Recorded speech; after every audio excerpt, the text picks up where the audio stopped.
جاگنا اور روزہ رکھنا صحیح ہے. 15 شعبان کا روزہ کسی صحیح حدیث سے ثابت بولو بھائی نہیں. صرف جمہور کے نزدیک عبادت ہے 15 شعبان کی. اس کے علاوہ باقی کوئی بھی چیز، میرا اس پر بہت ڈیٹیل میں بیان ہے، یوٹیوب پہ سرچ کریں وہ بیان آ جائے گا. میسج ٹی وی والوں نے ایک انٹرویو لیا تھا اس پہ، اس میں نے دلائل سے ثابت کیا ہے. پوری مدلل بحث کی ہے کہ نہ اس رات میں قبرستان جانا چاہیے، نہ اس رات میں حلوے پکانے چاہیے، نہ اس رات میں الگ سے کوئی نہانا دھونا چاہیے، نہ اگلے دن کا روزہ رکھنا سنت ہے، نہ پٹاخوں کی کوئی حیثیت ہے. سمجھ رہے ہو؟ اب مجھے پتہ ہے جو گالیاں آنے والی ہیں یوٹیوب پہ، چلو کوئی بات نہیں، اس کو بھی انجوائے کرتے ہیں. تو صرف ایک چیز ہے وہ، اور نہ اس رات میں تقدیر کے صاف ہے قرآن میں کہ وہ لیلۃ القدر میں ہوتے ہیں. علامہ ابن تیمیہ رحمہ اللہ نے لکھا ہے کہ لیلۃ القدر کی اہمیت کو گھٹانے کے لیے بھی اس رات کو بہت زیادہ اہمیت دی گئی ہے.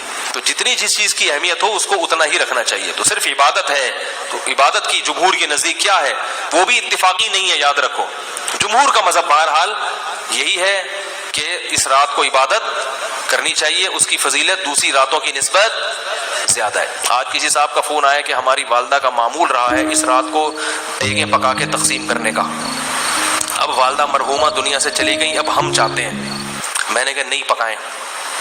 کہہ رہے کیا دیگ پکانے میں لوگوں کو، غریبوں کو کھانے کھلانے میں کیا حرج ہے، اس میں کون سی پابندی ہے؟ میں نے کہا پھر آج کھلا دیں، کل کھلا دیں، کیا خیال ہے؟ لوگ یہ بھی کہتے ہیں کہ بھئی آپ صدقات و خیرات سے کیوں روک رہے ہو لوگوں کو؟ بھائی صدقات و خیرات، جیسے لوگ کہتے ہیں نا بکرے کے صدقے میں کیا خرابی ہے. ابھی پھر کوئی صاحب مجھ سے الجھ گئے کہ آپ کیوں کہتے ہو صدقے کا بکرا بدعت ہے؟ اگر کوئی بکرا کھلا رہا ہے تو کیا خرابی ہے؟ میں نے کہا سوال پیدا ہوتا ہے، جب غریب آدمی کو بکرے کے پیسوں میں زیادہ دلچسپی ہے تو آپ کو کیا تکلیف ہے کہ آپ اس کو بکرا کھلائیں؟ اس کا مطلب آپ بکرے کو کیا سمجھ رہے ہو؟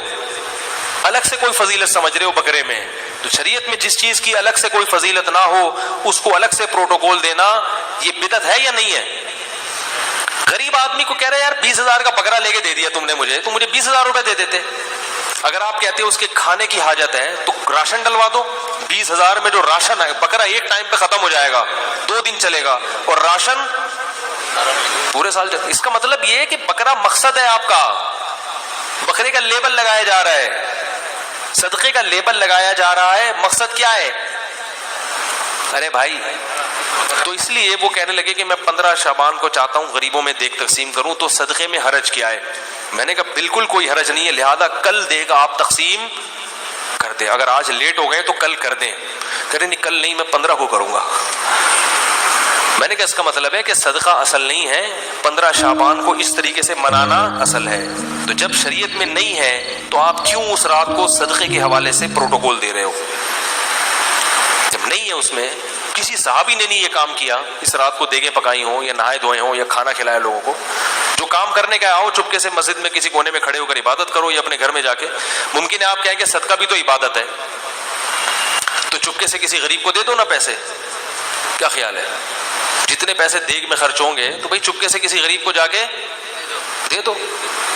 تو تہواروں میں کھلایا پلایا جاتا ہے. میں نے کہا عید کے دن کھلائیں آپ لوگوں کو، تہوار ہے، بقرعید میں کھلائیں، صحیح ہے نا، افطاری میں لوگوں کو کھلائیں، یہ کھلانے کا موقع ہے. آپ 15 شعبان کی رات کو پبلک کو جب خوب مرغن غذائیں کھلائیں گے تو وہ عبادت کے لائق، وہ مرغے کھا کے کیا کریں گے؟ ٹن ہو جائیں گے، سو جائیں گے. تو یہ ہے.